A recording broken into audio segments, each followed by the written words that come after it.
Roosevelt. I mean, he just couldn't stand the man. But at a certain point, he kills off. He thinks that Roosevelt's policies are damaging free enterprise so much that and the Annie's father figure, Daddy Warbucks, was always a huge capitalist pig, and so Gray figured to symbolize what he thought Roosevelt was doing to the country. The best way to do that would be to kill off Harold Gray. So he kills off Daddy Warbucks, and then I think it was just like a year or two later that Roosevelt died, and suddenly he brings Daddy Warbucks back from the grave.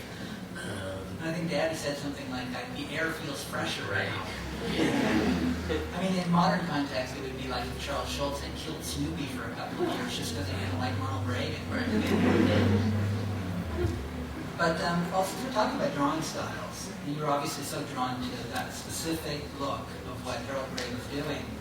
And I think of that as cartoon art, basically. It's like there's certain art I think of as cartoon art. It's hard to define the exact parameters of what cartoony art is. But I think of it as simplified forms and certain ways you approach it. Do you think that's the only way you can draw in a comic book? Are there other acceptable styles besides what we would call cartoon drawing? Oh yeah, I can still enjoy a more realistic style. But what if it gets into the stage of being like fully painted or photographs?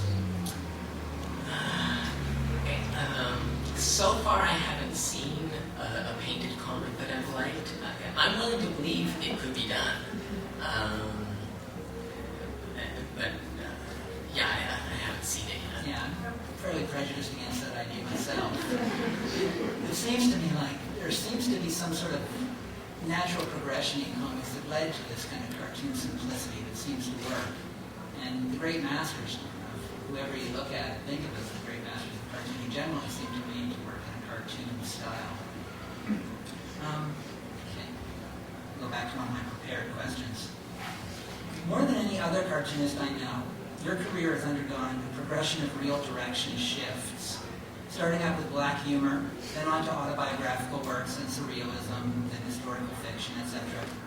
Do you think you could describe the evolving thought that led through this period, these specific changes, and why you've gone through these specific changes? It's not just a switch in subject matter. Yeah. Well, to me, I break it down into two sections. It's Ed the Happy Clown, where I was doing, just basically black humor, more or less. And then there's the autobiographical stuff, which just naturally led into doing biographical stuff. Although there's underwater in between those two projects.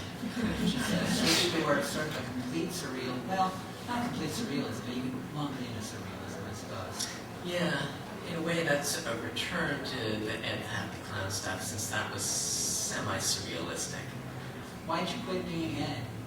Like, why did you change that? What was the spark that led you from Ed, which was obviously quite surreal, quite black humor, basically fantasy, into like dead-on, straightforward autobiography? That was the work that I was seeing at that point in time that excited me most. And you were talking about it a lot. You were talking about how much you wanted to do autobiographical strips. You might have even started to do some. Yeah, I did some really busy ones that I was really poor. But I was enjoying them. I was really into Linda Berry then as well. That's Right. getting me into it. But I don't think you liked Linda Berry that much at that I point. liked Linda Berry. You liked her more than I did, but I liked her. But then we started reading Joe Matt's comics, and I think Joe, and also seeing the comics by Julie Doucet from the cartoonist from Montreal. Her comics weren't explicitly autobiographical, but she used herself as her main character. And Joe Matt's strips were completely autobiographical. It was was obviously him. He was a cartoonist who was living in Montreal at that point in time, although he's from Philadelphia. And his work was straightforward. The details of his life. I mean, it was played out for comedy. It was humorous, but it was dead on try and capture what his quality in his life was about. And I remember getting a whole stack of strips by Joe and just finding them completely readable and compulsively readable. I didn't want to stop reading them. I just wanted to read through the whole stacks right away. So when you read those, did you think it was a superior form of telling a story? Or was it just something you got excited about that was different, a different form? I think it seemed superior. It was, it certainly felt more personal, like you were dealing with real life stuff.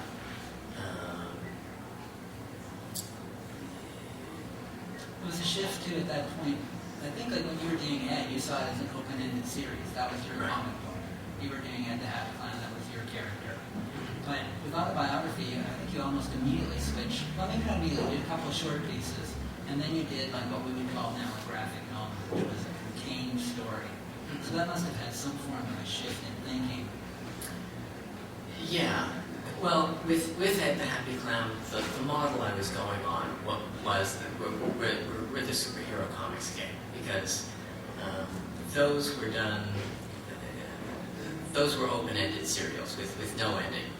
Spider-Man's story just continued on forever. It's still continuing. There was no ending to the story, and that's the way I was thinking of Ed the Happy Clown, just an open-ended series of adventures featuring this character. And then I guess I got bored with that approach, and doing stories that had definite beginnings, middles, and ends began to seem more appealing. But of course, when you did your first autobiography stuff, it was nothing like what Joe Matt was doing. You were doing immediately it took a very, Joe's work was very entertaining. They were definitely trying to get a laugh out of you at different points at his own expense. Your work was definitely much more distance. You were trying to view yourself from a distance in a way. A lot of the stories were told from the outside. You would seem to have developed your ideas about autobiography fairly fast. You must have felt like a desire to tell a certain kind of story. Yeah, it's weird how that developed, because with Joe as an example, I was immediately thinking of the first strip I was planning on doing would have been very similar to what Joe was doing, just longer, because Joe at that time was just doing one-page strips. And it was going to be much sillier, much more comedy-based. And I don't know why that changed, but by the time I actually sat down to draw it turned out much more serious. Do you think the darker tone of the work you were doing in Ed sort of just developed a rhythm in how you were working? I mean, you had a very distinct approach, which I was very excited about in those days. Like, the way you structured Ed, it was very brilliantly structured. The way the story. There was no structure. It did have a structure, though, even though you made it up as you went along. Like the way you would return to certain scenes and show them from a different perspective. The pacing had a certain cadence to it. I mean, you can see that does carry over into the autobiographical work. Do you think it was just that was your style? I suppose that must be the case. It wasn't something I was thinking about consciously. Well, I'm going to move on from that a bit. And that's, it seems to me that increasingly your work has become concerned with trying to teach. Or at least it might be suggested that the works have an agenda. Certainly this is true of your schizophrenia strip, and of Louis Riel, and of your upcoming book about prostitution. Why do you think this is? Why do you have this desire to proselytize, sort of, now? As I've become more interested in politics, I want to certainly... Do you consider these all political issues, then? Say, like the prostitution book that's coming up? Oh yeah, it's definitely politically based. I mean, there's a political element to it. No, I'm consciously trying to push my political ideas on the world, particularly since none of my friends agrees with me about all this stuff, since you're all liberal artists But that brings up a point then, because something like Louis Riel is not a very pedantic book. It's actually told with a great deal of subtlety, and you're very distant from the ideas in a way. Occasionally there'll be something a bit more like a hammer over the head, like say the stuff with Sir John A. But it's like you've kept your agenda for the notes at the end, which seems to me funny that you would tell a rather subtle story and then at the end feel like you had to get these ideas in anyway. Why not just put them in the story? Why, is there something wrong with having the message that overt? Well, I was trying to tell Riel's story. But you had an agenda too. I had an agenda, yeah. I don't think the notes proselytize that. Well, not ridiculously, but enough to make you rethink what's going on in the book. I think there's enough happening in the book, or at least that was my intention. You're not worried about the reader getting it then, really. You're trusting them to be smart. I hope. I know I wasn't trying to be overt about stuff. There was a message there, but you know, I was also trying to tell the stories of Riel's life as accurately as possible. You know, the schizophrenia strip you did, My Mom Was a Schizophrenia, that is overt. There you're just standing and talking to the audience and saying, these are my ideas. Or these are the ideas I've read about, these are things that I believe in. Now that's an earlier work, and from what I gather, that's the work that interested you most in starting to do a lot of research. Do you think of that was like a more primitive approach then, to just spill your ideas out onto the page? Or did that serve its purpose? It served its purpose. I mean, I wouldn't do that strip differently. The schizophrenia strip was only 6 pages, and so that approach, there it is. That approach, that's me at the time I did the strip, which was... When he had a lot more hair. Yeah. So that approach of just speaking directly to the reader, it worked for that strip, but for a longer strip, comics work usually better if you have some sort of a narrative, some sort of a story, and so just speaking to the, say if I'd chosen to do Riel's story that way, with me just standing there and saying Riel was born in such a year and so on, that wouldn't have worked at all. Do you think of the work as message art, kind of? Like that you have a message that is the point behind why you're doing it? Yeah. So then I guess, like, you feel you're not, it doesn't bother you to have like a straightforward agenda, but somewhere in there you feel a desire that it must still be subtle. It still must be artful. It's not just a political tract.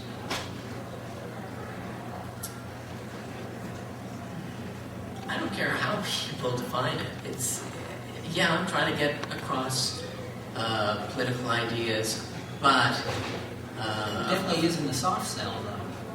Yeah, I suppose.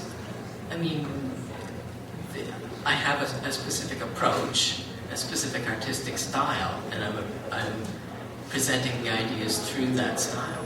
Do you think the style evolved, like because you evolved the style, you felt you had a message, say, or a political agenda, do you think that's determined how you're telling your stories? Do you think if at the age of 20 you had the political beliefs, you'd have been more pedantic? I don't know, because it gets back to the question of all those years of reading superhero comics. I still had a basic way of thinking, a way of thinking, this is the way you tell a story. Okay, well, I don't want to meet you in the ground about it. Okay, as I mentioned earlier, you're one of the most emotionally restrained people I've ever known. I've never seen you sad or angry. You and I have talked about the positive value of emotional repression many times. And while I have failed rather poorly in this area, you have successfully repressed your emotions. I know you believe some emotions are good and some are bad. First, why do you think this is so? Like, why do you believe this? And how does it affect your ability to imagine the inner lives of characters who aren't like yourself? Well, it seems evident to me why certain emotions are good and certain emotions are bad. I mean, emotions that don't make me feel good, I don't want to have those emotions. I don't find being angry pleasant. Does he no value in anger at any point? I'm sure in a specific situation, if I was trapped in an alleyway by thugs or something, maybe. All those little superhero although likely any anger I was able to call on at that moment wouldn't help me. But Do you think it's that simple though to define like this 5 emotions as good and these 5 as bad? Yeah. And do the ones that you label as bad play no part in your artistic life? They definitely play a part. I mean, I still get angry about things, and that's what makes me want to do comics that are going to hopefully change people's minds about things. It's a pretty small anger though, isn't it? You're not kicking over a chair or anything. No, but, well, I do get more angry than I like to when I'm, listening to the news or reading a newspaper or whatever. Media. Yeah. But so say when you're thinking of somebody like Louis Riel, when you were working on his life, did you feel you're successful in being able to imagine yourself as him? Or is that even anything you're concerned with? No, I wasn't trying. I mean, I still, despite you saying that I'm successfully suppressing my emotions, I still do feel angry or sad or whatever occasionally. And so it's easy enough to draw on those emotions if I'm trying to imagine someone else's emotional life. Do you do that process? Do you like put yourself into the character and think about like, Riel's running away now, he's frightened, what's that experience like? Or are you viewing it more distantly? Actually, you're probably right. I'm viewing it more distantly. You don't. Most of the time, in a story like that, you're not having. You know what the emotion is. You don't have to actually feel it yourself to be able to figure out. Okay, people are shooting at him right now, so he's going to be scared. But don't you find that actually, like I know for myself, like the script I'm writing right now, when I'm looking around for things, for experiences for the character for his experiences in the world, I take them from my own life. So it's not just a matter of saying, I think he should be sad. What does sad feel like? I might be like method acting sort of thing where I'll say like, well, I remember a couple of days ago I was walking around feeling really depressed and I was, watching this or watching that, and I'll take that exact experience and turn it into part of the story. When you were writing fiction, did you feel any sense of doing that, of putting your own like emotional life into the characters? Were you doing that with Ed even? I would have been doing it with Underwater. Was I doing it with Ed? Underwater's easier to remember. I was dealing with childhood stuff, so trying to recall childhood emotions, I was definitely trying to do that. Ed. Do you think this emotional, not to beat it into the ground, but do you think that might be why you're interested to some degree in working with research works, things that are outside of yourself, that you can imagine from a sort of cool distance? That might be the case. Yeah, certainly the Riel book and the book I'm working on now, none of that really. That's not completely true. The book I'm working on now is not a biographical one, and I am dealing with certain things that happened to me that were quite emotionally moving, that I did have strong emotions about, and I'm having to recall those emotions and try to communicate them through comics. Because it seems funny to me, in a way, a lot of your work is actually about like the most standard of artistic processes, and that's catharsis. you seem to do a lot of work that is, you discover something that you feel uneasy about, or for example, even in Ed, you were all that bodily function humor was because you felt really uneasy about the human body, so you dived in and said, like, I'm going to work through this. And then the autobiographical stuff, you're dealing with your feelings about pornography, then you're dealing with your feelings about women. I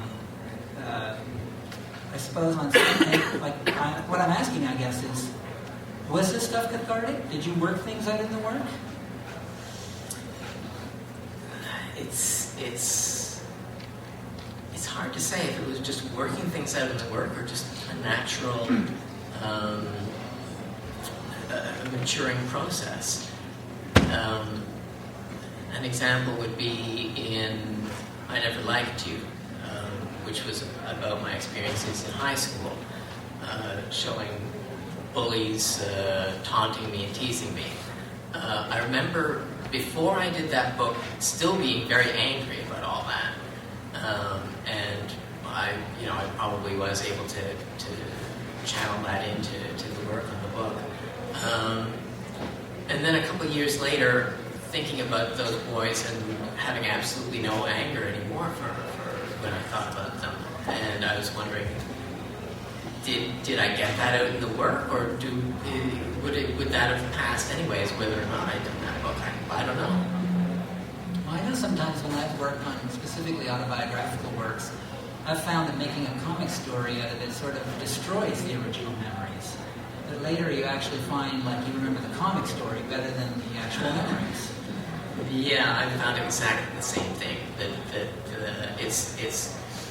You remember the page you drew, you don't remember the actual incident anymore. I've got lots of questions for you here, but I have a feeling we're coming up close to the end, so I'm just going to ask you a couple quick ones. When I first met you, you had pretty much rejected Christianity. I had? Yes. Do you remember telling me a story about how you had jumped on the Bible to show off how little you cared about it? At your place of work? Yeah, I did do that. And after a great deal of pestering, you finally admitted to me that you considered yourself agnostic, which I didn't understand then, and I still don't understand.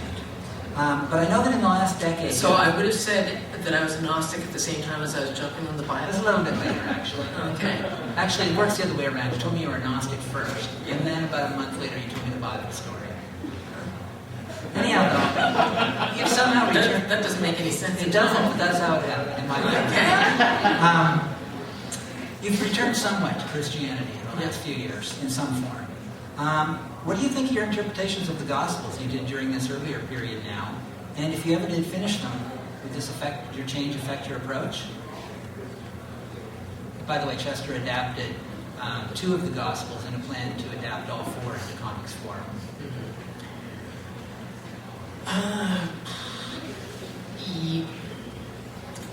Yeah, I mean, I was strongly interested in the origins of Christianity. I was trying to figure out what I believed, and so doing comics about them it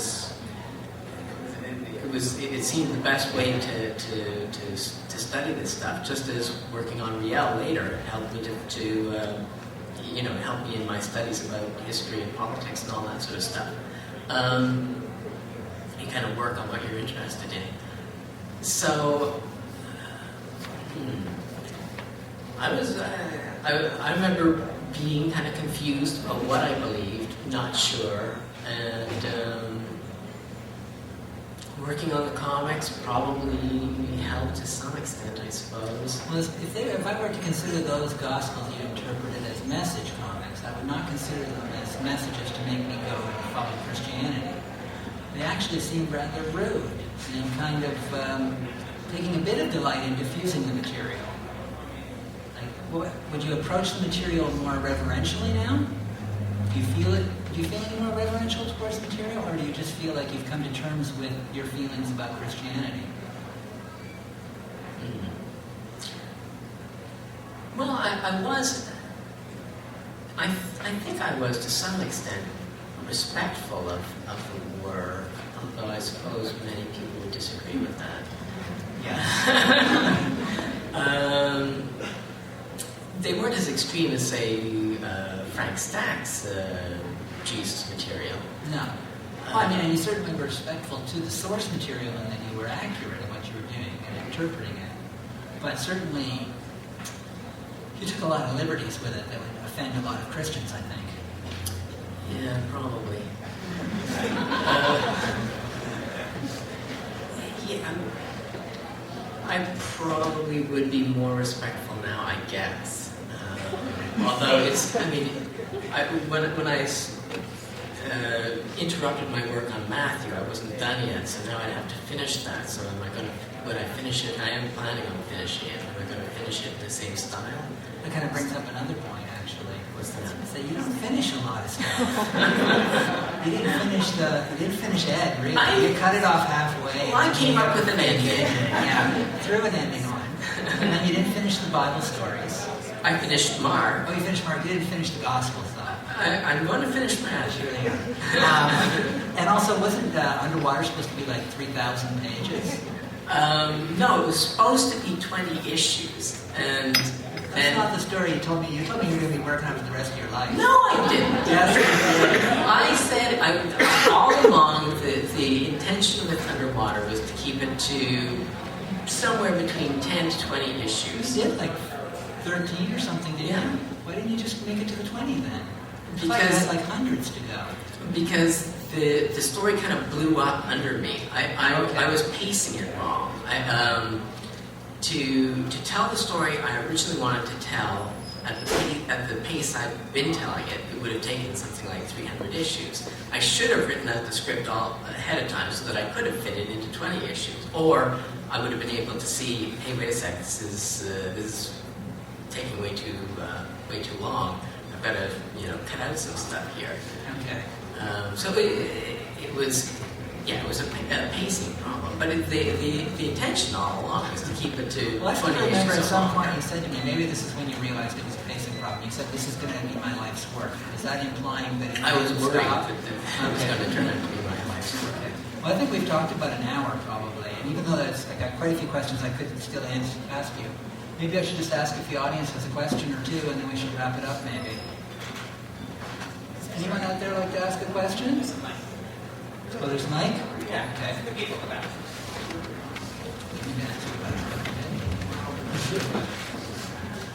Thank you.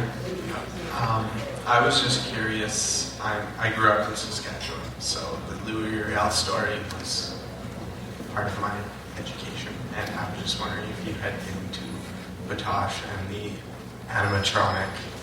Yeah, I went to Batoche after I did the book, which was kind of a mistake, because then I could see, how I got everything wrong. But yeah, going there was neat, seeing the church there and the Saskatchewan River and how they really relate to each other and everything.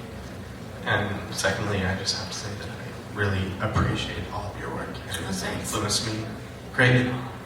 Hey, if anyone has questions for Seth, feel free. I'm just an interviewer. Anybody? You've talked a bit about the work that you're working on right now. It's the first time I've heard about it. I wondered if you wanted to tell us a little bit about it. Okay. Well, as I said, it's an autobiographical book. I originally intended it to be all about my sex life, starting from when I lost my virginity to the present day. So from last year? I was there, yeah. But unfortunately, that would be too long a book. And so I'm confining it to my experiences with prostitutes. Since that does bring up the political issues that Seth was talking